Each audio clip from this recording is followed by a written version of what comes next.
നബിക്ക് പ്രിയമുള്ള മകനായി യൂസുഫ് വരവായി. നല്ല യൂസുഫ് നബി പൊന്നഴകിന്റെ മഴവിൽ ഒളിയായി നിലയായി.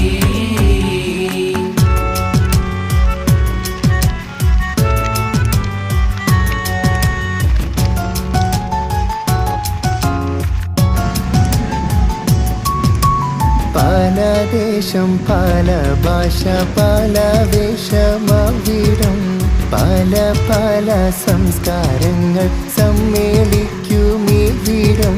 പല ദേശം പല ഭാഷ പല വേഷമാവിടം പല പല സംസ്കാരങ്ങൾ സമ്മേളിക്കുമിവിടം. അഖിലരും ഖലീലുള്ള വേണിച്ചോര വിളി കേട്ട് അതിർപ്പത്തിൽ തൽബിയത്തിൻ വചനങ്ങൾ ഉരുവിട്ട് പാടി അവർ തേടി